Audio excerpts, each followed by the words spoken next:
যে আমরা আজকে বাংলাদেশ খেলাফত মজলিসের পক্ষ থেকে আমাদের সিনিয়র নায়েব আমির মাওলানা ইউসুফ আশরাফ সাহেবের নেতৃত্বে আমরা এখানে এসেছিলাম। প্রধান নির্বাচন কমিশনার সাহেবের সাথে আমাদের বিভিন্ন বিষয় আলোচনা হয়েছেন।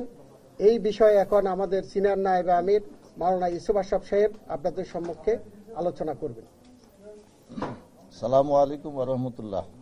প্রিয় সাংবাদিক ভাইয়েরা, আমরা আজকে প্রধান নির্বাচন কমিশনার সাহেবের সাথে দেখা করে কিছু আগামী নির্বাচন সুষ্ঠু, নিরপেক্ষ এবং লেভেল প্লেইং ফিল্ড যেন তৈরি করা যায় সেই বিষয়ে কিছু পরামর্শ দিয়েছি, কিছু এবং অভিযোগও আমরা দায়ের করেছি। আমার সাথে সাক্ষাৎ করতে এসেছেন বাংলাদেশ খেলাফত মজলিসের যুগ্ম মহাসচিব মাওলানা তোফাজ্জল হোসেন মিয়াজি, সাংগঠনিক সম্পাদক মাওলানা আজিজুর রহমান হেলাল, মাওলানা ফয়সাল আহমেদ, এরপর প্রচার ও মিডিয়া সমন্বয়ক এবং নির্বাচন পরিচালনা কমিটির সদস্য সচিব মাওলানা হাসান জুনাইদ। তো আমরা সিএসিকে বলেছি যে গত 3টি নির্বাচন এদেশের মানুষ ভোট দিতে পারে নাই। এদেশের মানুষ অত্যন্ত আশাবাদী আগামী 12ই ফেব্রুয়ারি নির্বাচন একটা সুষ্ঠু হবে, উৎসবমুখর হবে, সুন্দরভাবে সুন্দর পরিবেশে অনুষ্ঠিত হবে এবং দলমত নির্বিশেষে সবাই তার ভোট তার পছন্দ মতো জায়গায় সে ভোট দিতে পারবে। এই পরিবেশ যেন তৈরি করা হয় সেই জন্য আমরা সিএসিকে অনুরোধ করেছি।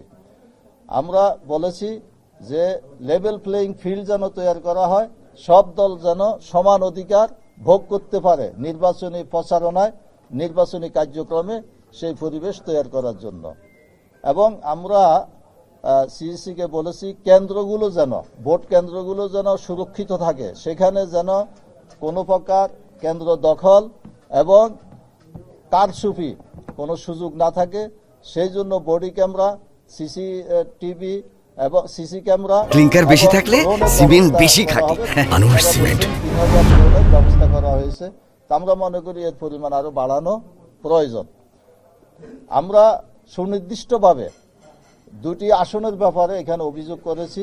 একটা হলো নেত্রকোনা 1, সেখানে নেত্রকোনা 1-এর কলমকান্দা উপজেলার ইউএনও মোটামুটি নিরপেক্ষভাবে উনি কাজ পরিচালনা করতেছিলেন, যার কারণে একটা দলের ক্যান্ডিডেট তাকে সেখান থেকে প্রত্যাহার করার জন্য তদবির করে গত 2 দিন আগে তাকে ওখান থেকে বদলি করেছেন। এই জন্য আমরা এটা তাকে পুনর্বহাল করার জন্য বলেছি। এবং নেত্রকোনা 1-এর দুর্গাপুর ইউনিয়নের দুর্গাপুর উপজেলার ইউএনও তিনি কোনো অভিযোগে তদন্ত করেন না। নির্বাচনী আচরণবিধি যারা লঙ্ঘন করছে তাদের ব্যাপারে কোনো অভিযোগ দিলে তিনি সেগুলো তদন্ত করেন না, তিনি এক পক্ষ নিয়ে সেখানে কার্যক্রম পরিচালনা করছেন, সেটাও আমরা জানিয়েছি। আরেকটা আসন হইল ফরিদপুর 2-এ। ফরিদপুর 2-এ বিএনপির ক্যান্ডিডেট এবং তার পক্ষের লোকজন আমাদের ক্যান্ডিডেটকে হুমকি ধমকি দিচ্ছেন, তার গাড়ি জ্বালায় দিবেন, প্রাণনাশের হুমকিও দিয়েছেন। এই জন্য আমরা সিএসিকে বলেছি যে এগুলা তদন্ত করে ব্যবস্থা গ্রহণ করার জন্য, এবং তিনি আশ্বাস দিয়েছেন এবং অত্যন্ত আন্তরিকতাপূর্ণভাবে কথাবার্তা হয়েছে। তিনি আমাদের বক্তব্য শুনেছেন এবং তিনি একটা পরামর্শ দিয়েছেন, সেটা হলো ইলেকটোরাল যে অভিযোগ কমিটি আছে সেখানে অভিযোগ দেওয়া সিএসিকে এবং সিনিয়র সচিবকে কপি দেওয়ার জন্য, তাইলে ওনারা ব্যবস্থা নেবেন এবং এটা দ্রুত সময়ে ব্যবস্থা গ্রহণ করা সম্ভব হবে।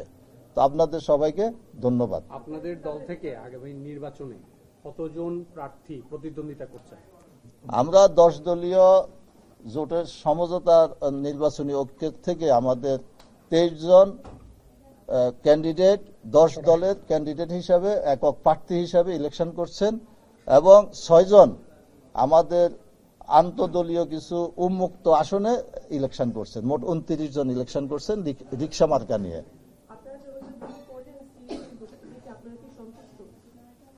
সিএসি সাহেব যে কথাগুলো বলেছেন, আমরা যদি ওনার কথা যদি উনি বাস্তবায়ন করতে পারেন তাহলে আমরা সন্তুষ্ট, আর যদি না করতে পারেন তাহলে তো সন্তুষ্ট হওয়ার কিছু নাই।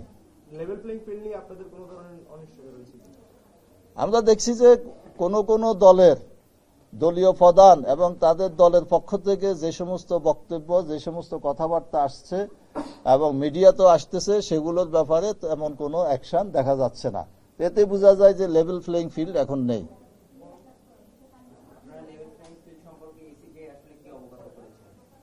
আমরা ওনাদেরকে কিছু বলেছি, যেমন গতকালকে এক দলীয় প্রধান বলছেন একটা বস্তি এলাকায় গিয়ে যে ওখানে লোকদেরকে ফ্ল্যাট দেওয়া হবে। তো এটা তো নির্বাচনী আচরণবিধি লঙ্ঘন। তফসিল ঘোষণা হওয়ার পরে এরকম কোনো ঘোষণা কেউ দিতে পারে না, এটা আমরা এখানে বলেছি। ওকে, থ্যাংক ইউ, ধন্যবাদ আপনাদের।